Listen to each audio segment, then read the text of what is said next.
Hello, Pastor Mark, back again on a Wednesday from the Word of Life Fellowship Church in Omaha, Nebraska. I hope your day has been good so far. I hope that you are having a good day, all in all. If depending on when you're watching this, there are people in other parts of the country, well, in other parts of the world. A year or so ago, I got a message from a guy in England that was watching one of the Bible studies. That was a surprise to me, but hey, it is the internet. But as I said, I hope your day is going well. We make plans, but the Lord directs our steps. Proverbs chapter 16, verse 9. In fact, I think that's just about exactly what it says. I'm reading from the New King James today. A man's heart plans his way, but the Lord directs his steps. It's important to make plans. Absolutely. In fact, someone once said, having no plan is planning to fail. In many respects, that's absolutely true. I heard that expression years ago when I was still working in finance, and it was in regards to having a plan for retirement. And in discussions with clients, this was something. The general gist of it was to be brought up that if you really don't have a plan, well, then you're actually planning to fail. So, in many respects, it's true, depending on what it is you're planning. I'm not talking about retirement today. Please don't think that's the case. But today, let's begin to think about the plans that we do make for our lives. And how does God actually fit into those plans? Solomon, wisest man, the wisest man, until Jesus came along, the wisest man. He had a son, well, he had many sons and daughters, but he had a son named, I think I'm pronouncing this correctly, Rehoboam, Rehoboam, Rehoboam, something like that. And when Rehoboam became king, he was about 41 years old, so he's a grown man. But what we see in 1 Kings chapter 12, Rehoboam had surrounded himself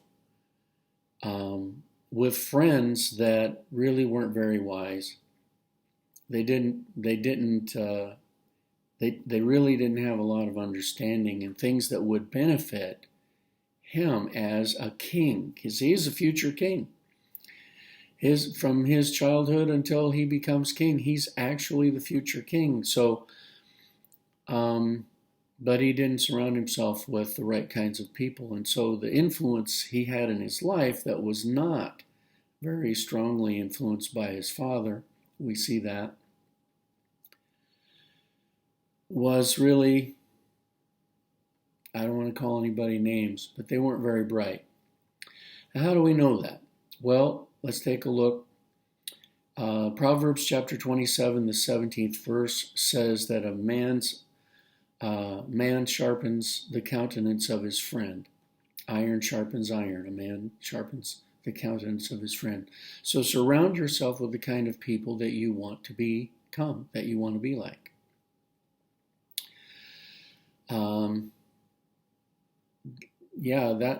That statement alone should probably be something we think about for a little bit.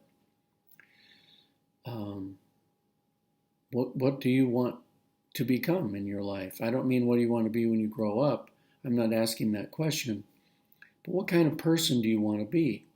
If you're aspiring to be as close to the Lord as you can, are you surrounding yourself with people that really walk closely with God, or are you not? Proverbs chapter 14, the 12th verse says that there is a way that seems right to a man, but the end leads to death. I've paraphrased that, but that's the gist of that passage. Sometimes we think something is going to work out really well, but we cannot see the end from the beginning. God does. We don't. We can't. We can think ahead. We can plan ahead. We can try and anticipate. I'm going to use that word, anticipate what may or may not occur. But truly only God knows what's going to happen. But there might be a plan we make that we seem to think is going to be just amazing. It's going to have a great outcome. And if you're like me, you're going to say, wow, if I do this, then this could happen. And then if that happens, then maybe this happens. And if that happens, then maybe this happens. Woo! And then we'll be right there. It doesn't always work out that way, does it? Not like you'd think. Sometimes it's pretty close. Sometimes it does happen. Sometimes not. So we must consult with the Lord. In all your ways acknowledge him, and he shall direct your path. In all our ways, consult with the Lord. Talk to him. Bring our plans to him. Talk to him about it. What is it that we want to accomplish? How do we think we're going to get there? These types of things. Talk to the Lord about it. Proverbs chapter 3, verse 6 is that verse I just mentioned. In all your ways acknowledge him, and he will direct your path. Always make time. Always make time to consult with the Lord about any important decisions in your life. Absolutely. Really with any decisions, but especially important decisions. Looking ahead requires trying to look into the future. And as I mentioned just a minute ago, we really can't see the end from the beginning. We can't really see that far. We try. We sometimes get close. And that makes us think we can. We're not that foolproof, but it is important to make plans. Now, these plans could be any kind of plan. Okay, this is a broad application here. Certainly, planning in ways to live for God, be closer to God, certainly. I mentioned earlier, I heard that expression when I worked in finance. Yeah, think about the future, think about planning for your retirement. That's a good thing. Planning your budget for next week is a good thing. For some of us, we probably should do more of that budget planning, but that's another topic for another day. But in all your ways, acknowledge him in all your ways. So if you have a plan and you think it's good, talk to the Lord about it, regardless of what the plan is about. But thinking beyond today and looking into your future, I'm telling you right now that the stage of life that you are in at the moment matters. It matters. At one time in my life, I thought that being a person with no responsibilities was pretty good. Well, I was very young. And I did not have very much life experience at all. And so, based on where I was at that time, physically, emotionally, mentally, etc., I thought having no responsibilities was a pretty good thing. Well, why could I have that thought? Well, my parents, I lived in their house. They bought the groceries. They paid the rent. Well, they paid the house payment. They paid the car payments. They bought the gas to move the car. They paid for, if I wanted to go roller skating or bowling or something with my friends, or with the Boy Scouts, my parents gave me the money to do it. If I wanted to do something, my parents gave me the money to do it. Now, there were times where I had little jobs around the house I would do, and I could earn a little money. I'm talking about before I was even a teenager, so I'm just a little kid. I didn't have any responsibilities to speak of. Yes, I was supposed to mow the grass when my dad told me to. Truth was, I didn't do a very good job of that. Yes, I was supposed to sometimes put the dishes in the dishwasher, and I didn't do a very good job with that, if I'm being candid about it. Um, Sometimes I had to rake the yard with my dad, work out in the yard, and I didn't like doing that, but he made sure that I did it and that it was done right. I remember when I was mowing the grass and my dad came out and he's like, no, no, no, no, come here. You're going to do this part over. And I'm like, what do you mean? And so he's standing there and he asks me to look at the yard. And so I'm looking at where I had mowed. And folks, you can see where I mowed, so the grass is this tall. And then right next to it, there's a strip, about this tall, about this wide. And you can see clearly I just missed it. And it isn't just one. I mean, there were a bunch of them. And he says, when you mow the yard, you're cutting every blade of grass. And if you see any of them sticking up, you're going to bring the mower back around. You're going to cut it again. Well, I didn't like doing that. So my solution was doing it right the first time. It's just lucky that I had that mindset. Oh, guess where I got that mindset? My dad, he told me, you're going to do it right the first time so you don't have to come back and do it again. And that was a really good lesson. But where you are in life when you're making plans is really important, because you're going to make, if you're hearing this Bible study today and you're under the age of 20, your perspective is going to be entirely different from someone who's 75. And your plans, although may not be that different, in that maybe you're planning something for next week or next month or what have you, but your outlook, the way you look at it and think about it, is going to be completely different. Because one has a lot of life experience and they've learned a lot of things, and they understand, okay, I'm going to consult with the Lord about this or that. And many times when you're 19, you just think you're going to do it. And then you learn later, oh, I probably should have thought that through a little better.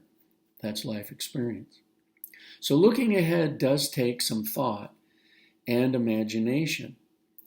Setting goals and making plans to attain them is a very important step in life, regardless of the plan. Here's an example. It's probably been 3, 4, or 5 years ago now. I saw the actor, former governor of California, Arnold Schwarzenegger, in an interview, and he made a statement, and I remembered it so much. I went and I more or less wrote it down. I actually typed it, but I made a record of it because to me it was profound, and it does apply here. Arnold Schwarzenegger said that when he was 11 years old, he had decided that he wanted to become a bodybuilder and one day become Mr. Universe. Wow. Now that is a goal. Now we are familiar with who he is, and we know that he was Mr. Universe more than one time. We also know that he was definitely a bodybuilder. But at 11 years of age, he was not. But it wouldn't have happened. He could have made that decision and said, I want to do this, but it wouldn't have happened if he didn't start lifting weights, exercising, paying attention to his diet, learning about how your body works physically, physiologically, and muscle development, and et cetera, et cetera. That took an earnest effort. And he wanted to be a bodybuilder so bad that he followed through with his decision. Wow. Now, I mentioned a little while ago that when I was young, I thought not having any responsibility was a pretty good thing. Well, I didn't have enough life experience to really understand very much at that point. But after I matured a bit, I'm talking about maybe a decade or more, I realized that being a person who not only has responsibilities, but lives up to and fulfills those responsibilities. That's a very good thing. Now, I was fortunate in that I had some adults in my life that were very good role models. Not everybody has a close relative that is a good role model in whatever decision or plan that you're thinking of doing. But you could probably find several examples from history, your local church, the Bible, etc. I heard a quote, and what was that, Socrates or Aristotle? One of those Greek guys. Forgive me. The quote I think is good. The who, I'm sorry, I think I may not be remembering if it was Socrates. I think it was Socrates, but it could have been Aristotle. In the gist of it is that greatness is the result of, or excellence is the result of intentional effort. And so I'm gonna put a little bend on that.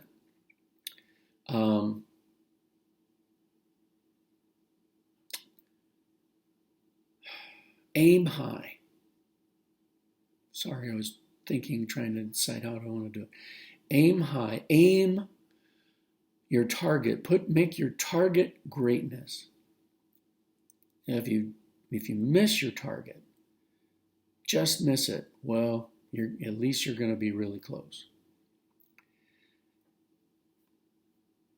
Sorry, I'm not Aristotle, nor am I Socrates. That's the best you're going to get today. That's Mark 101. Aim high. Aim for greatness. If you miss, at least you're going to be close. I mentioned that once, something like it. I'm sorry. A friend of mine when I was much younger, probably when I was getting close to the age where I started to realize having responsibilities was a good thing. But I was close, not quite there yet. And this person was saying something about they were looking for someone to date, maybe a future life partner. We were young enough, probably that wasn't at the forefront of our minds, but he was looking for a quality person to start a relationship with. That is exactly what he wanted, but at our age at the time, that's probably not exactly how we worded it. Nevertheless, I remember saying something along the line, well, then you need to aim a lot higher than you have been. And we had a discussion about that, brief discussion, two boys in their late teen years, and talking about the girls that he had been spending some time with, and how they compared to what his goal was. And the result was that they didn't have the same values that he was hoping one day to find in a person. Well, then I said, you're shopping, in so many words, you're shopping at the wrong store. You need to start going somewhere where quality, the people that are the type of quality person with the values you're looking for, where they live, where they are, where they hang out. We didn't have the internet back then. There was no internet dating. There was nothing like that. You went and found people. Anybody over the age of 40 will remember you went and found people and introduced yourself and made connections. Where are we going with this? We have really covered some space here today. Your friends are going to sharpen your life. So choose them wisely. If you hang out with people with no real aim in life, guess what? You're going to be just like that too. Oh, not me, Pastor Mark. I'm going to, well, then you're going to need to start hanging out with people that do have goals. I remember once early, what grade was I in? 10th grade. 10th grade. There was nothing wrong with the girls that I'd liked prior to this one I'm about to mention. But this person was motivated with goals, life goals. And I met her. We went to school, but I'd never really talked to her much. We started talking, and I was like, "Hey, this is a really smart person." And I'd kind of thought of myself as a smart person, but I realized I might have been not as bright a light in the room as I thought I was. So they introduced me to some of their friends, and I realized, oh wow, these people have goals. These people have aspirations, and guess what? They're working toward their goals. There was a guy I became very good friends with. His name was Mike. And Mike wanted to be a doctor. He's 15 years old. He wants to be a doctor. Now, I had said that when I was 10, 8, 6. But as I got through school and started going up in grades, I realized, I don't like studying hard. So sadly, I chose the easy route. I didn't want to really twist my brain and learn complicated math formulas and things like that. How dumb. But that's what I did. This kid was really going all out. Some of us were taking foreign languages. He took Latin for 5 years. 5 years this kid took Latin. I remember he's 15. I'm 16. I'm like, why are you taking Latin? He says, I'm going to be a doctor. And all the medical terminology is Latin. A lot of diseases and bacteria, their names are Latin. He says, I need to understand this. I'm standing there in an area with kids passing me all around, and I'm thinking to myself, oh, wow, this guy has a plan. It matters. Have a plan. Plan. Make your plan. We make plans. God directs our path. If your plan is leading you in the wrong way, the direction God is putting in your life is going to turn you into a different direction. And you're going to suddenly start changing your plan because you're going to be like, oh, I think I really want to go over here instead. That is not exactly scripture, but that's what we see here in Proverbs chapter 16, verse 9. A man's heart plans his way, but the Lord directs his steps. Wow. We went all over the map today and longer than I thought. Aim high. In your planning, aim for greatness. I'll close with this. Those of you who know me, you know that I am an outdoors person, and I recreational target shoot, and I have a lot of activities I like in the outdoors. I shoot bows and arrows, crossbows, rifles, shotguns, handguns. I enjoy the challenge. There is a concept. If you aim for a small part of the target, if you do miss, you barely miss. So you're really, really close. So if the bullseye is a 6-inch bullseye at 300 feet, which is 100 yards, and you just aim anywhere on it, well, you're just going to hit somewhere. I have a particular spot I always put my sight on whether it's a circle, if it's a square, I will pick a corner, one corner, and I try my absolute best to be as precisely held on that as I squeeze through the trigger so that I hit that tiny little spot. That's the way I learned.